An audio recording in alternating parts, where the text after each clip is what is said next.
ओम शांति। 29 सितंबर 2025 आज की बाबा की मुरली से मुख्य बातें सुनेंगे। आज बाबा ने कहा, मीठे बच्चे, बाप आए हैं तुम्हें ज्ञान का तीसरा नेत्र देने, जिससे तुम सृष्टि के आदि मध्य अंत को जानते हो। इसी तीसरे नेत्र के द्वारा जो बाबा हमें आकर के दे रहे हैं, उसी से हम सृष्टि के आदि मध्य अंत को जानते हैं। प्रश्न है, शेरनी शक्तियां ही कौन सी बात हिम्मत के साथ समझा सकते हैं? उत्तर है, दूसरे धर्म वालों को यह बात समझाना कि बाप कहते हैं तुम अपने को आत्मा समझो, परमात्मा नहीं। आत्मा समझकर बाप को याद करो तो विकर्म विनाश होंगे और तुम मुक्ति धाम में चले जाएंगे। परमात्मा समझने से तुम्हारे विकर्म विनाश नहीं हो सकते। अपने को परमात्मा समझेंगे तो विकर्म विनाश नहीं होंगे।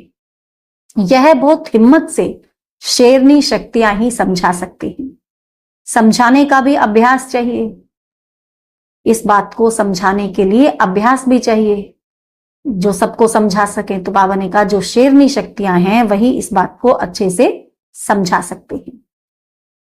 आज की मुरली से धारणा के लिए सार है, यह पुरानी दुनिया अब खत्म होनी है। ये पुरानी दुनिया अब खत्म होनी है, इसीलिए इस दुनिया का सन्यास करना है। पुरानी दुनिया तो खत्म हुई की हुई, तो हमें क्या करना है? इस दुनिया का सन्यास करना है।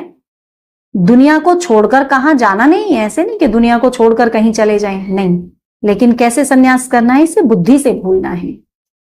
दूसरा पॉइंट है, निर्वाण धाम में जाने के लिए पूरा पावन बनना है। हम निर्वाण धाम में जाएं उससे पहले हमें पूरा पावन बन जाना है। रचना के आदि मध्य अंत को, रचना के आदि मध्य अंत को पूरा समझकर, आदि कैसी, मध्य कैसी, अंत कैसा, सब कुछ समझकर नई दुनिया में ऊंच पद पाना है। वरदान दिया है आज बाबा ने, किसी भी आत्मा को प्राप्तियों की अनुभूति कराने वाले, किसी भी आत्मा को प्राप्तियों की अनुभूति कराने वाले यथार्थ सेवाधारी भाव। यथार्थ सेवा भाव अर्थात सदा हर आत्मा के प्रति शुभ भावना, श्रेष्ठ कामना का भाव।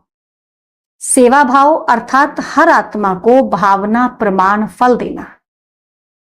सेवा अर्थात किसी भी आत्मा को प्राप्ति का मेवा अनुभव कराना, प्राप्ति का मेवा अनुभव कराना, यह है सेवा। ऐसी सेवा में तपस्या साथ साथ है। जब हम ऐसी सेवा करते हैं तो तपस्या साथ साथ ही चल रही है, फिर अलग से तपस्या करने की आवश्यकता नहीं। जहां यथार्थ सेवा भाव है वहां तपस्या का भाव अलग नहीं है। जिस सेवा में त्याग तपस्या नहीं, जिस सेवा में त्याग नहीं, तपस्या नहीं, वह है नामधारी सेवा। इसीलिए त्याग, तपस्या और सेवा के कंबाइंड रूप द्वारा, इसीलिए त्याग, तपस्या और सेवा के कंबाइंड रूप द्वारा सच्चे यथार्थ सेवाधारी बनो। स्लोगन है, नम्रता और धैर्यता का गुण धारण करो। हमें कैसा बनना है? नम्र चित्त बनना है। सभी से नम्रता के साथ बात करनी है, बहुत शालीनता से बात करनी है और धैर्यता रखनी है अपने अंदर। कुछ भी हो जाए हमारा धैर्य नहीं छूटे। तो नम्रता और धैर्य का गुण धारण करो तो क्रोध अग्नि भी शांत हो जाएगी। जब हमारे अंदर नम्रता का गुण होगा, धैर्यता का गुण होगा, तो हमारी क्रोध अग्नि समाप्त हो जाएगी। अव्यक्त इशारे, अब लगन की अग्नि को प्रज्वलित कर योग को ज्वाला रूप बनाओ। अभी निर्भय ज्वालामुखी बन। अभी क्या बनना है? निर्भय ज्वालामुखी बन, प्रकृति और आत्माओं के अंदर निर्भय बनकर, ज्वालामुखी बनकर प्रकृति और आत्माओं के अंदर जो तमोगुण है, प्रकृति तमोगुणी हो चुकी है, आत्माएं तमोगुणी हो चुकी हैं, जो प्रकृति और मनुष्यों के अंदर तमोगुण है उसे भस्म करना है। कैसे? निर्भय बनकर और ज्वालामुखी बनकर। तपस्या अर्थात ज्वाला स्वरूप याद। तपस्या अर्थात क्या? ज्वाला स्वरूप याद।